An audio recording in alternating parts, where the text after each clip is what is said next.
Filosofía líquida. Bienvenidos a Filosofía líquida, un espacio donde descomponemos las narrativas que dan forma a nuestro mundo. Hoy nos adentramos en un territorio complejo, el de la justificación, porque en el escenario global, las acciones más contundentes, las invasiones, las intervenciones militares, las ocupaciones rara vez se presentan como lo que a simple vista parecen. No se anuncian como la expansión voraz de un imperio, ni como la imposición fría de una voluntad sobre otra. No, en el poder, cuando alcanza una cierta escala, necesita algo más que cañones. Necesita una historia convincente, una épica. Hoy deshilacharemos el tejido de esas historias. Veremos cómo, siglo tras siglo, los estados con ambición de dominio han utilizado un catálogo sorprendentemente limitado y repetitivo de pretextos, vestidos con las modas retóricas de cada era. No partiremos del juicio, sino de la observación. Analizaremos la anatomía del discurso imperial. Imaginen, por un momento, el mapa político del mundo, no como un mosaico estático de colores, sino como una membrana en tensión constante, donde las fuerzas del poder se expanden y contraen, empujan y son contenidas. En ese juego de fuerzas, la conquista abierta, la simple anexión por la fuerza bruta, es la excepción, no la regla. Desde que el mundo es mundo, la legitimidad ha sido la moneda más valiosa, incluso, hoy sobre todo, para el más fuerte. Por eso, cada movimiento expansivo, cada intervención decisiva más allá de las fronteras, viene precedido y envuelto en una narrativa cuidadosamente elaborada. Es un ritual casi litúrgico. Primero, se construye el relato. Luego llega la acción. Este relato no es un mero adorno, es la interfaz entre el poder y su público, entre la acción y la historia que la recordará. Si hiciéramos arqueología de estos discursos, encontraríamos que el más poderoso, el que más resuena en la conciencia moderna, es el del humanitarismo redentor. La potencia interventora se despoja simbólicamente de su capa de Estado-nation con intereses y se reviste de la toga de un actor moral universal, la soberanía de otro pueblo.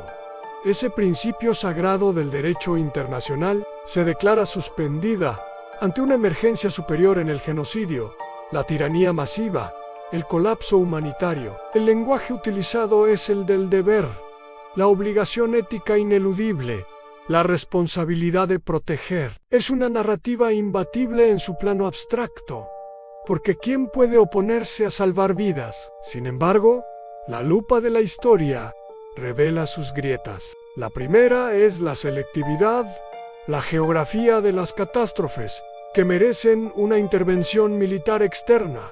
No se dibuja al azar. Curiosamente, se superpone con los mapas de la influencia estratégica, los corredores energéticos y las rivalidades geopolíticas.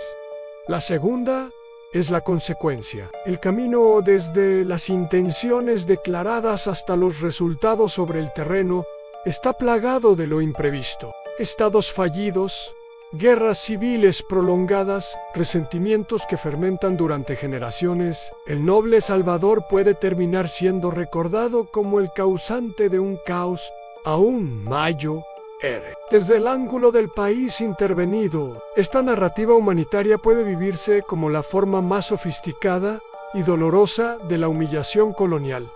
No solo te dominan, sino que te dicen que lo hacen por tu propio bien, invalidando tu propia agencia, tu dolor y tu complejidad. Pero cuando la moral no basta o no encaja, el poder recurre a su argumento más visceral, la seguridad y el miedo. Esta narrativa no apela al deber, sino al instinto de conservación. Aquí, la potencia se presenta no como un salvador, sino como una víctima en potencia, un gigante asediado. La amenaza puede ser difusa, el terrorismo, el extremismo, o concreta un arsenal de armas de destrucción masiva. un régimen beligerante. La lógica es la de la legítima defensa, a menudo preventiva. Se actúa no porque el otro haya atacado, sino porque podría atacar, porque su mera existencia, su ideología o su alineamiento se declaran una amenaza intolerable. El problema histórico con este pretexto es su fragilidad ante los hechos. La historia reciente está llena de certezas de inteligencia que se evaporaron, de amenazas exageradas hasta lo grotesco, para movilizar a la opinión pública. El resultado es una erosión profunda de la credibilidad. Para el país que recibe el ataque preventivo, esta narrativa es la expresión pura de la ley de la jungla. El más fuerte define que es una amenaza y se otorga a sí mismo el derecho de eliminarla, convirtiendo su paranoia en la sentencia de otro pueblo. Existe otra capa, más profunda y a menudo inconsciente, en este repertorio en la misión civilizadora.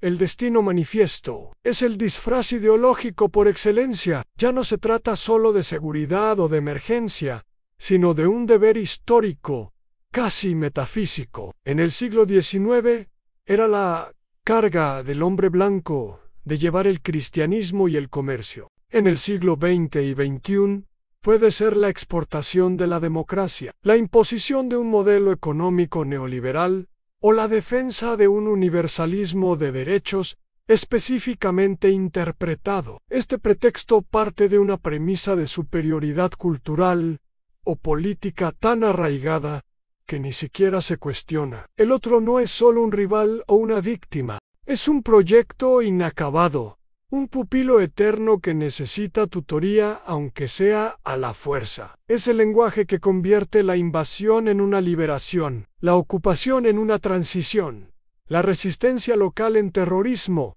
o oscurantismo. Desarma toda crítica desde dentro del país intervenido, porque la tacha de primitiva o contraria al progreso es, quizás, el pretexto que genera la resistencia más visceral, porque ataca no solo la tierra, sino la identidad, la cultura, el derecho a autodefinirse. Y, por supuesto, está el andamiaje de la legalidad y los formalismos aliados. En un mundo de organismos internacionales y tratados, el poder busca siempre un documento que avale su acción. Puede ser una resolución de un Consejo de Seguridad interpretada de manera creativa, una cláusula ambigua en un pacto de defensa mutua, o la solicitud de ayuda de un gobierno cuya legitimidad es, en sí misma, un producto de la influencia de la misma potencia que ahora acude al rescate. Es la coartada legal, la necesidad de que el acto de fuerza aparezca no como una ruptura del orden, sino como su restauración o su cumplimiento más estricto. En este teatro, abogados y diplomáticos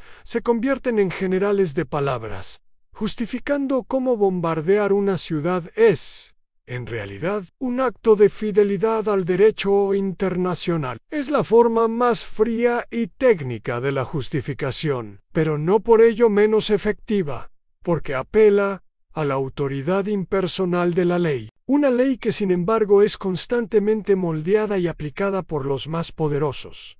Entonces, ¿qué hacemos con todo esto? Al desglosar estos pretextos, el humanitario, el securitario, el civilizatorio, el legal, no buscamos caer en un cinismo absoluto que declare que toda intervención es, por definición, hipócrita o injusta. La realidad es siempre más gris. Puede haber motivos genuinos mezclados con cálculos fríos y emergencias reales que exijan respuestas complejas. El objetivo de este análisis es, más bien, equiparnos con un sistema de alerta temprana. Cuando escuchemos a un líder mundial, a un portavoz militar o a un editorial influyente esgrimir uno de estos marcos narrativos en su forma pura y sin fisura, debemos activar nuestro escepticismo. Debemos preguntarnos, ¿dónde está la evidencia concreta, más allá de las afirmaciones? ¿Se aplica este principio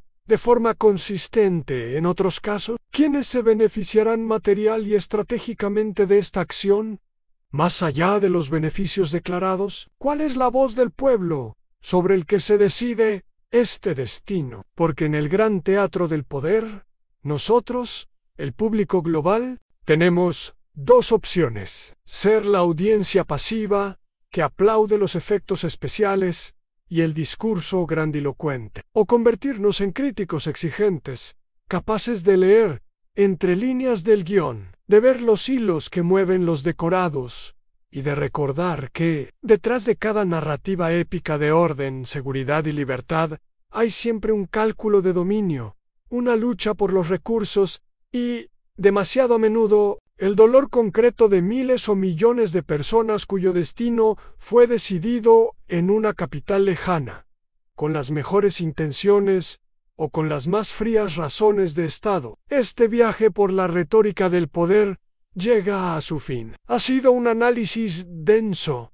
lo sé, pero necesario, porque desmontar estas narrativas no es un ejercicio de teoría conspirativa, es un acto de alfabetización política esencial para nuestro tiempo. En un mundo inundado de información y desinformación, la capacidad de descifrar los intereses detrás de las palabras es quizás la herramienta más valiosa que podemos cultivar. Si este video te ha hecho reflexionar, si ha conectado puntos que antes veías sueltos, entonces ha cumplido su propósito. Tu participación es lo que da vida a este canal. Te invito a que dejes en los comentarios qué otro guión o patrón histórico te gustaría que diseccionemos la próxima vez.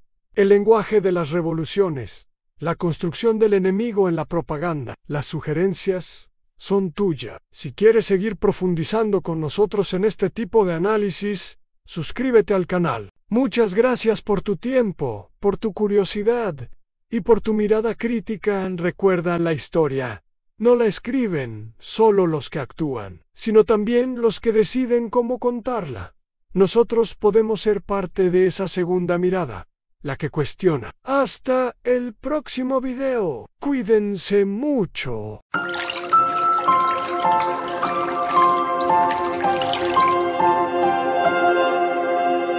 Filosofía líquida.